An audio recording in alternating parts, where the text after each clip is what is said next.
The Eagle-class ship suspected of damaging the Estlink 2 power cable in Finland. NATO ready to support Finland and Estonia in undersea cable incident. Mild earthquake in Helsinki. Shooting in Espoo injures many, police investigate gang-related ties. On December 27, Finnish authorities announced severe damage to 4 underwater telecommunications cables and a power cable connecting Finland and Estonia. The Eagle-class oil tanker, part of Russia's Shadow Fleet, is suspected of being involved in the incident. According to marine traffic, on the evening of December 25, the Eagle-class passed through the area with the submarine cables at the same time the incident occurred. 2 cables belonging to Elisa, a Finnish telecom company, were completely severed, while 2 other cables, including Sea Lion 1 Cinia and one owned by Citic Telecom, were damaged. On the same day, the Estlink 2 power cable, which connects Finland and Estonia's power grids, was also severed. Finnish security authorities suspect the Eagle-class deliberately dropped its anchor, causing damage to the cables.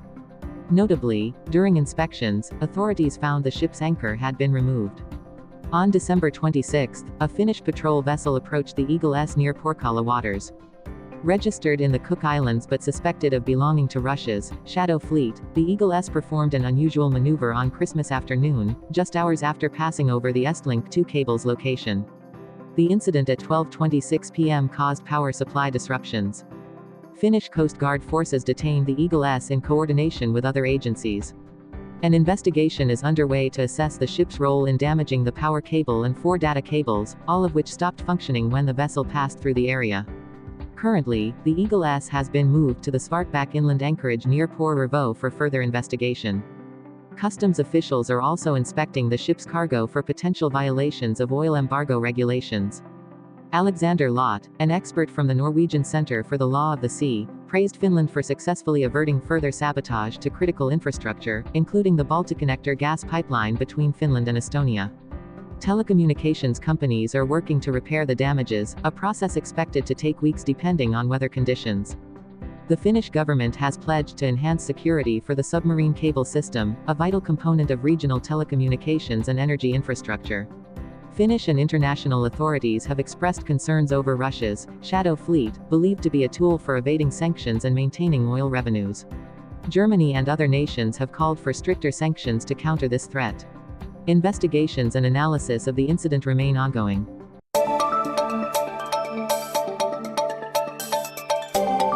NATO Secretary-General Mark Rutte announced on the X platform that the military alliance is ready to support Finland and Estonia in investigating the undersea cable incident in the Gulf of Finland. He emphasized that NATO stands firmly with its allies and condemns any attacks on critical infrastructure.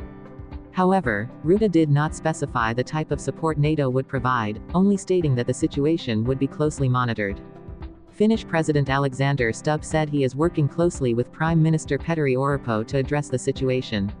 Stubb underscored the need to mitigate risks posed by Russia's Shadow Fleet and strengthen security in the Baltic Sea region.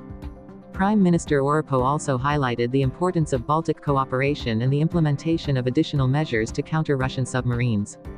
This dangerous phenomenon must end, Orpo stated at a press conference in Helsinki. Foreign Minister Elina Valtonen revealed that she had discussed the matter with Estonia's foreign minister and noted that intentional actions cannot be ruled out. Meanwhile, Centre Party Chair Antti Kaikkonen called the incident a disgraceful act, and commended the swift response by Finnish authorities. Both Rutte and Stubb urged NATO and the EU to enhance protective measures for critical infrastructure and seek solutions based on international maritime law to prevent similar incidents in the future.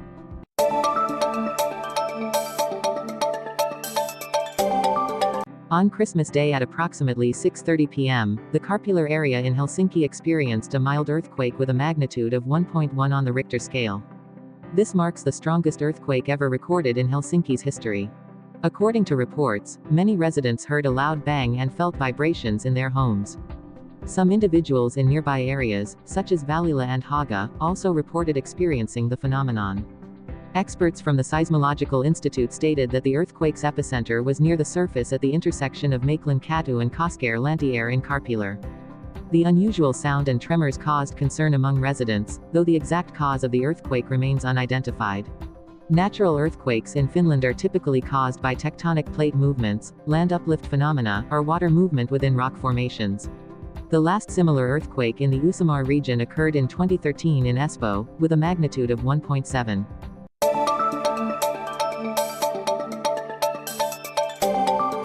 On Christmas Eve, a shooting occurred in the Puistelinmarkki area near Leppävaara, Espoo, leaving multiple people injured. According to police, the incident may be linked to gang conflicts, as more than 10 young individuals, around 18 years old, were present at the scene. Mariko Force, the lead investigator, stated that the case is being investigated as multiple attempted murders. However, he did not disclose the exact number or condition of the victims. Force also mentioned that the shooting took place in a public area and was described as mobile in nature. Police suspect that the incident might be connected to recent violent crimes, including a shooting in Suvela earlier in December. Signs of involvement with street gangs are also under investigation. Residents of the area expressed shock and concern, as Puistelinmarkki is generally known as a peaceful neighborhood. Authorities are urging the public to provide any information, images, or videos related to the incident via the police email. The investigation is ongoing.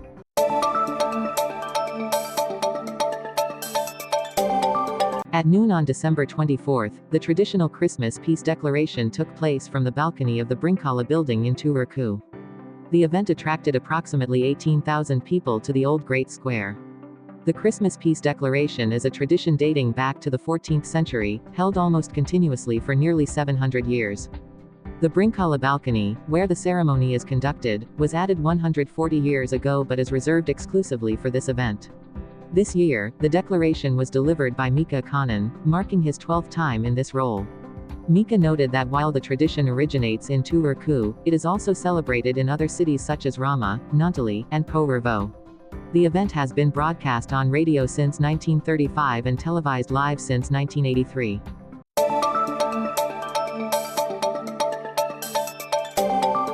On December 28, Rovaniemi Airport in Finland faced severe overcrowding on its busiest day of the year. Hundreds of travelers formed lines stretching nearly 200 meters outside, waiting almost an hour to enter the terminal. Many passengers, such as Molly Johnson from the US, expressed surprise and frustration at having to endure the cold for up to 50 minutes. The temperature at the time was around -2 degrees Celsius, with wind chills making the weather even harsher. According to Finavia, the primary cause of the situation was staff shortages due to employee sick leave, despite staffing levels being doubled for the winter season. On December 28, the airport handled 50 arriving and departing flights, causing severe congestion. Local police had to intervene to maintain order. Some flights were delayed by up to 2 hours, significantly disrupting passengers' schedules. Such a scene has never occurred at other airports in Lapland.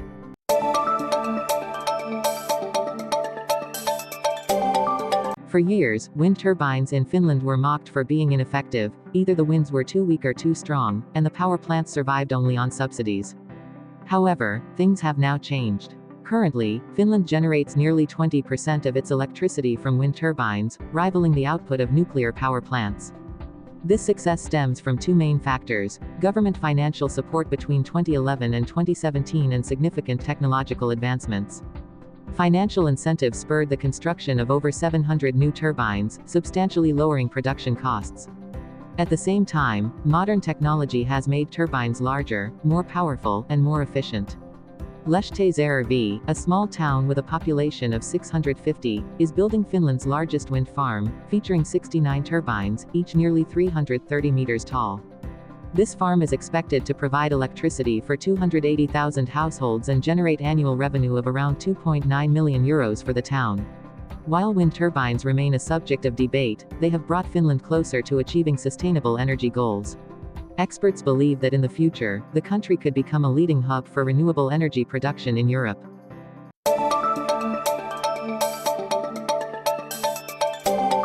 According to the grid management company Fingrid, the demand for clean electricity in Finland is reaching unprecedented levels.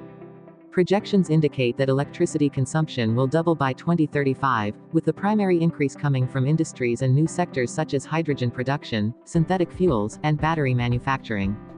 Fingrid affirms there is no risk of electricity shortages, thanks to the robust growth of wind and solar power. The company predicts that by 2035, 55% of Finland's electricity production will come from wind power, while solar energy will surge due to large energy parks. Additionally, Finland is leveraging its strong power grid and the ability to produce wind energy at lower costs compared to other countries. These factors are attracting substantial industrial investments. However, the system needs to enhance its energy storage capacity to ensure a stable supply. Fingrid believes that Finland's long-term electricity prices will remain highly favorable due to new projects and a well-connected grid with Sweden and Estonia.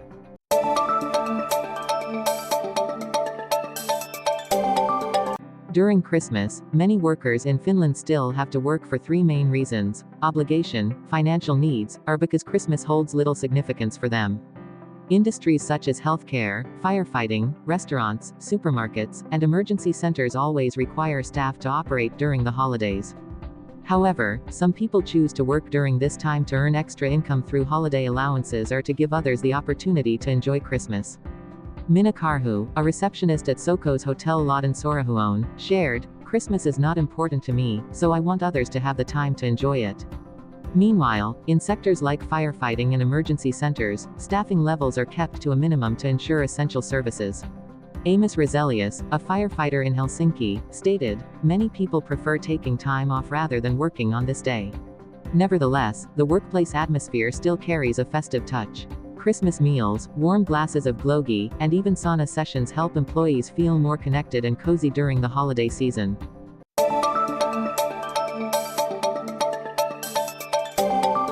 At many K-supermarkets in Finland, an artificial intelligence (AI) system is being implemented to minimize losses caused by theft. The AI monitors footage from security cameras and detects suspicious behavior, then sends videos to the store owner's phone for review. For instance, if a customer places items into their personal bag instead of a shopping basket, the system flags it as suspicious behavior and sends an immediate alert. However, the AI does not store data long-term or differentiate individuals based on appearance or clothing, ensuring compliance with privacy regulations.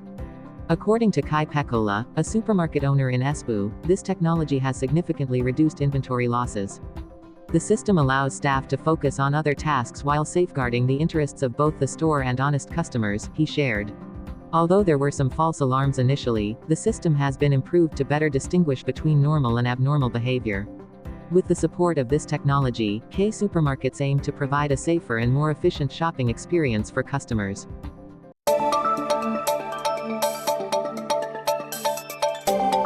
Starting in 2024, employment services will be transferred from TE offices to local municipalities. However, this change may pose challenges for long-term unemployed individuals, as wage subsidies become more expensive for cities. In Zuvaskailer, 47-year-old Jan Lindroos, who had been unemployed for 4 years, found renewed hope through a subsidized job at the Suvanto Association. He shared that this opportunity has boosted his confidence and willingness to work. However, he is also concerned that reduced wage subsidies might push many unemployed individuals further to the margins of society. Local governments worry that the high costs will limit the use of subsidies, especially in the public sector and nonprofit organizations, which are effective in supporting long-term unemployed individuals. Irma Hires Zaravi, chair of the Central Organization of the Unemployed, warned that a decline in wage subsidies could increase the risk of prolonged unemployment, leaving more people excluded from the labor market. Organizations are urging authorities to continue supporting these measures to protect the rights and job opportunities of the most vulnerable groups.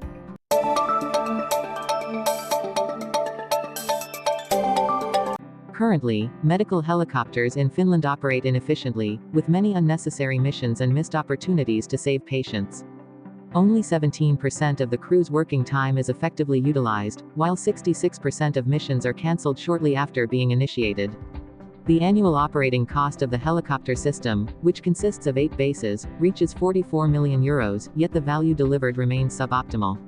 Medical expert Lasse Ilkka has proposed establishing a national coordination center to enhance efficiency, allocate resources more effectively, and reduce unnecessary missions. This model, successfully implemented in many countries, would cost only a few €100,000 annually to pilot but promises significant improvements in service quality and patient survival rates. In 2024, Finland's medical helicopters supported 620 emergency cases and transferred 179 patients between hospitals. Improving coordination and fully leveraging the system's potential would not only save costs but also elevate the standard of national healthcare.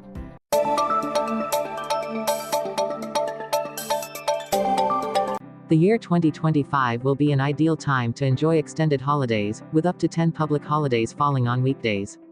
These holidays occur near weekends, offering opportunities to lengthen vacations with minimal use of leave days.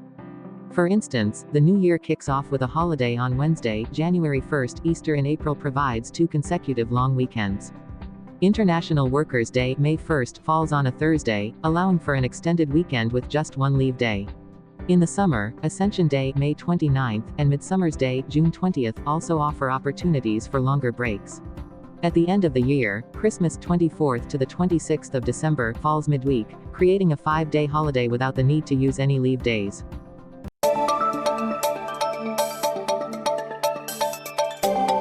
Under the new EU regulations, starting from December 28, 2024, devices such as phones, tablets, and headphones sold in the EU must feature a USB-C charging port, allowing users to share a single type of charger. Additionally, consumers will have the option to purchase devices without a bundled charger. Similar regulations will apply to laptops starting in 2026.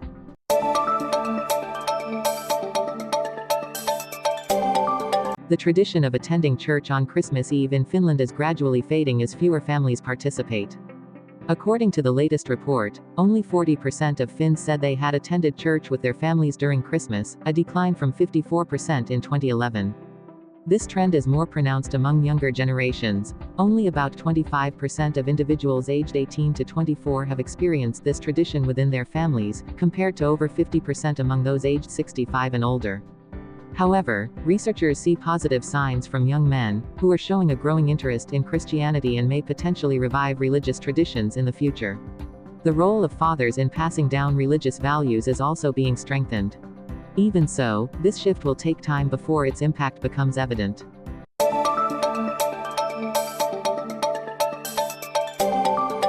Facing a nearly €80 million budget cut to social and healthcare organizations in Finland in 2024, many groups have ramped up their fundraising efforts. VVA, an organization supporting the homeless, is actively seeking donations to sustain its operations. Currently, 70% of its budget comes from the Social and Healthcare Organizations Support Fund, but next year, it will lose approximately €35,000 due to the cuts. Community donations will play a more crucial role, helping the organization maintain its reception center and host events like Christmas celebrations for the homeless. According to Nina Langström from the Finnish police, the number of fundraising permit applications has increased by over 10% compared to last year, reflecting organizations' preparations for challenging times ahead. However, experts worry that fundraising alone may not fully offset the impact of budget cuts. While fundraising will remain a lifeline for social organizations, the challenges they face remain significant.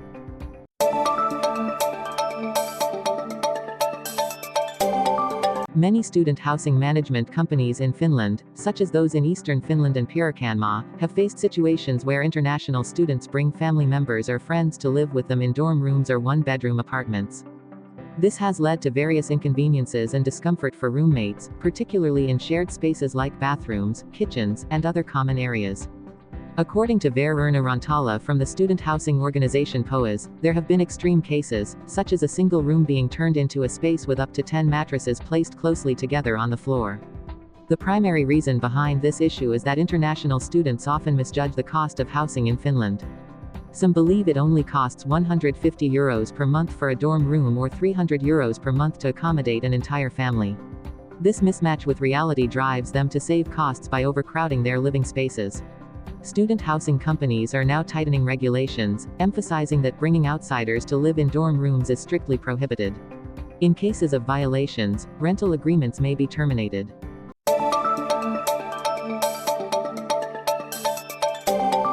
Cristiano Ronaldo, one of the most famous football players in the world, is spending his Christmas holiday in Finland's Lapland, according to social media posts. Ronaldo's wife, Georgina Rodriguez, shared a video on Instagram on Monday showing their family visiting Santa Claus. In the video, Santa Claus sings the Finnish song, Juhlapukki, while Ronaldo's children wear Christmas hats, and Ronaldo himself smiles happily in front of the camera. Notably, the video features a product from the Finnish children's clothing brand Metsola. Rodriguez wrote, "We sent a letter to Santa Claus." The video was shared by Ronaldo with his 645 million followers. According to Lapin Kansa, the video may have been filmed in Enontekiö, although a local shop owner has denied this claim. The Ronaldo family is also reported to have visited Santa Claus village in Rovaniemi, but this has not been officially confirmed. Lapland has long been a favorite destination for football stars, from David Beckham to Lionel Messi. For Ronaldo, this is not his first visit to Lapland, as he previously traveled there in 2021.